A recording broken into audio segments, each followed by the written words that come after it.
Hello everyone and welcome to Knife Review 3000. Today we've got the Leatherman Sidekick. This is one of Leatherman's more affordable multi-tools. Comes in at about 60 bucks. For that you get the tool itself. You get a little carabiner, bottle opener, driver hex bit thing. It's not really my thing. It's kind of hokey, but I'm sure there's people out there that could use that. And then you get a nylon sheath, belt loop, snap. I appreciate the snap. It's my Leatherman Super Tool 300 has a similar sheath with a big old swath of Velcro on there, and it is very loud and obnoxious every time you open it. So definitely appreciate the snap on there. If you do use this, it is very tight.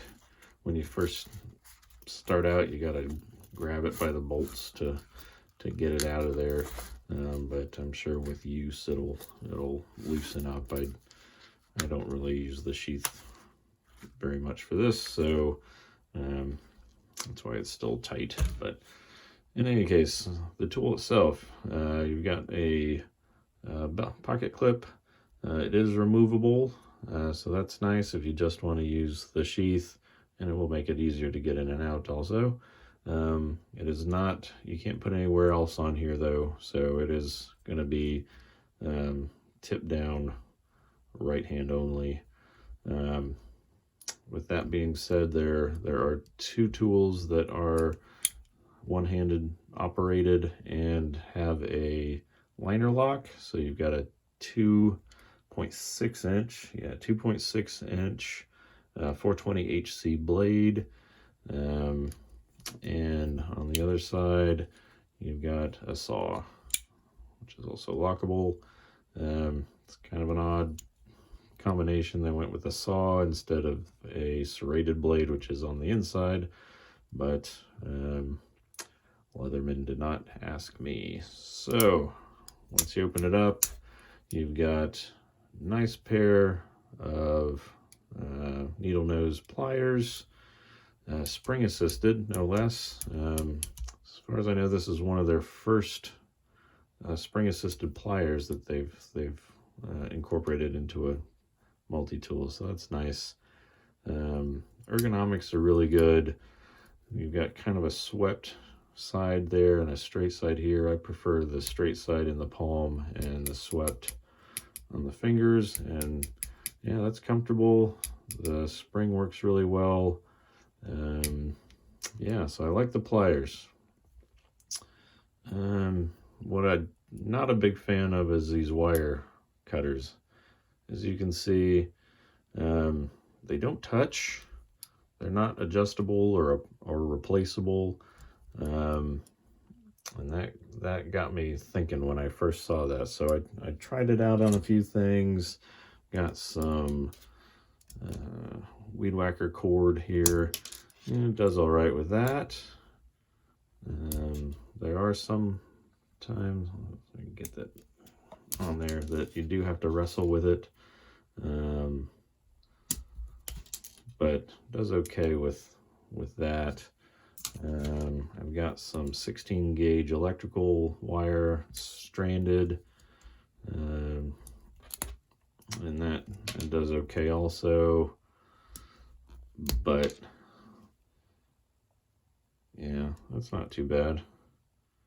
I was doing this earlier and I got that a lot, where it's not quite getting all the way through there. But now it's not doing too bad. Well, yeah, so not too bad there. But you do have to wrestle with it a little bit. And then I've got some 20 gauge steel wire that it makes quick work of. That's not too bad. So might be some issues if you do a lot of wire cutting of stranded wire. get real clean cuts with that, but it's doable if you needed to use it in a pinch. It's there. It's okay. But if you're gonna do it a lot, probably wouldn't recommend using those a lot. So that's the wire cutters on there. It's kind of not quite sure what they were thinking. I can compare them to the Skeletal. This particular Skeletal is very old, and as the pivots loosened up a bit, and I just quit using the wire cutters because they're so loose. They do overlap, you can see, but they're so loose that they don't cut much anything except solid wire. Still do that well, but for years and years, these were really good wire cutters. The next level above that, though, is going to be something like this in the Super Tool 300 that has, not only does it overlap, but it is replaceable. And let's see how these do on here. Oh yeah, I mean, this goes through like butter, and a much nicer cut. That's how it should work. Can try the weed whacker. Oh yeah, I mean, it just like butter. All right, so that's the next step up as far as wire cutters, is something like that. But you know, for $60, I wouldn't expect a whole lot. If you're going to be using wire cutters a lot, well, you just might want to pick another tool. With that said, though, there's still a lot going for it.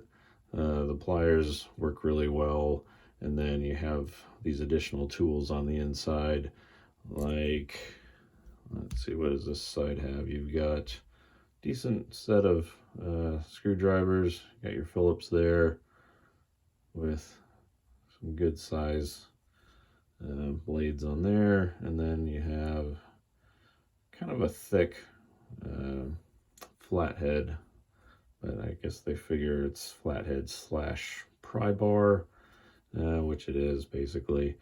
So that's what you have on that side. I didn't mention, to get them out, you've got kind of a fingernail grab slot there. There's also a hole on the other side. You can kind of push them out and get them out that way. On this side, you've got a can opener slash bottle opener, a very small ruler and file, and then that serrated blade I was talking about, which is also 420 HC. And then down there peeking out is a lanyard loop. Gotta mention, none of the tools inside the handles are lockable. So it's kind of a pet peeve of mine. I've had many a pinched finger from non-locking multi-tools that you're really trying to dig in there, and then it breaks that detent and squishes your finger. If you're doing something like that could hurt. So, you know, with that being said, if you don't use them a lot, or you're very careful, you're doing something where you don't really have to put a lot of pressure on it, be fine. Again, the detent on these is fairly stout, but definitely not a lock. So just be aware of that. So overall, $60, not a bad deal. There may be some deal breakers in there with the wire cutters, with the non-locking tools. You know, you have to judge for yourself. But again, $60. It's made in the USA, has a 25-year warranty. Those should be worth something to you. And so that might get you over the edge on this one. But in any case, hope you like the review. Please like and subscribe if you do. If you have any questions, just leave them down in the comments below. And y'all have a good day. Thank you.